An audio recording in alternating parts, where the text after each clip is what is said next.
بسم اللہ الرحمن الرحیم۔ السلام علیکم دوستو۔ زبور کے لوگ، ایک بھولی بصری تاریخ۔ الہامی کتابیں اور زبور۔ زبور ایک مقدس کتاب تھی جو اللہ تعالیٰ نے حضرت داؤد علیہ السلام پر نازل کی۔ اسلام میں اسے 4 بڑی الہامی کتابوں میں شمار کیا جاتا ہے، جن میں تورات، انجیل، زبور اور قرآن شامل ہیں۔ تورات کے برعکس، جس میں شریعتی قوانین تھے، زبور بنیادی طور پر حمد، دعاؤں اور اللہ کی تعریف و ثنا پر مشتمل تھی۔ اگرچہ اسے اکثر بائبل کے زبور یعنی سالمز کے ساتھ جوڑا جاتا ہے، اسلامی نقطۂ نظر کے مطابق زبور ایک منفرد الہامی کتاب تھی جو وقت کے ساتھ یا تو کھو گئی یا تبدیل کر دی گئی۔ زبور کے لوگ کون تھے؟ زبور کے پیروکار بنی اسرائیل تھے جو حضرت یعقوب علیہ السلام کی اولاد میں سے تھے۔ یہ لوگ مملکت اسرائیل اور مملکت یہودا میں آباد تھے، جو موجودہ فلسطین اور اسرائیل کے علاقوں میں واقع تھیں۔ بنی اسرائیل کو اللہ کی طرف سے کئی انبیاء کے ذریعے ہدایت دی گئی، جن میں حضرت موسیٰ علیہ السلام اور حضرت داؤد علیہ السلام شامل ہیں۔ حضرت داؤد علیہ السلام کے دور میں بنی اسرائیل کو مذہبی بیداری، علاقے کی وسعت اور اللہ کی طرف رجوع کرنے کا موقع ملا۔ تاہم وقت کے ساتھ ان کی نافرمانیاں بڑھتی گئیں، جس کی وجہ سے انہیں اللہ کی طرف سے تنبیہات اور بعد میں زوال کا سامنا کرنا پڑا۔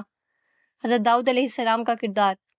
حضرت داؤد علیہ السلام نبی بھی تھے اور ایک عظیم بادشاہ بھی۔ وہ اپنے عدل و انصاف، حکمت، بہادری اور اللہ کے ساتھ گہرے تعلق کے ساتھ مشہور تھے۔ ان کی زندگی کا ایک مشہور واقعہ جالوت سے جنگ تھا، جس میں انہوں نے ایک چرواہے کے طور پر اپنی سادہ سی گلیل سے ایک پتھر مار کر جالوت کو ہلاک کر دیا اور شہرت حاصل کی۔ بعد میں انہیں بنی اسرائیل کا بادشاہ بنا دیا گیا۔ حضرت داؤد علیہ السلام کو انتہائی سریلی آواز عطا کی گئی تھی اور کہا جاتا ہے کہ جب وہ زبور کی تلاوت کرتے تھے تو پہاڑ اور پرندے بھی ان کے ساتھ اللہ کی تسبیح کرتے تھے۔ زبور کی تعلیمات اور خصوصیات۔ زبور ایک شریعتی کتاب نہیں تھی، بلکہ اللہ کی حمد و ثنا، دعاؤں اور عبادات پر مشتمل تھی۔ اس میں روحانی ہدایت، شاعرانہ کلام اور دلی مناجات شامل تھیں۔ جہاں تورات میں قوانین موجود تھے، وہیں زبور کا مقصد اللہ کے قرب کو پانا اور اس کی بڑائی بیان کرنا تھا۔ اس کی کچھ تعلیمات آج بھی یہودی زبور، تہلیم اور مسیحی بائبل کے سالمز میں ملتی ہے۔ تاہم اسلامی عقیدے کے مطابق اصل زبور یا تو مٹ گئی یا تحریف کا شکار ہو گئی۔ بنی اسرائیل کے امتحانات اور ان کی سلطنت کا زوال۔ بنی اسرائیل کو اللہ نے بڑی نعمتیں عطا کیں، مگر انہیں مختلف آزمائشوں سے بھی گزارا گیا۔ حضرت داؤد کے بعد ان کے بیٹے حضرت سلیمان علیہ السلام نے بادشاہت سنبھالی اور بے مثال حکمت اور طاقت کے ساتھ حکومت کی۔ تاہم ان کے انتقال کے بعد بنی اسرائیل اندرونی اختلافات اور گناہوں میں مبتلا ہو گئے، جس کے نتیجے میں ان کی سلطنت کمزور ہو گئی۔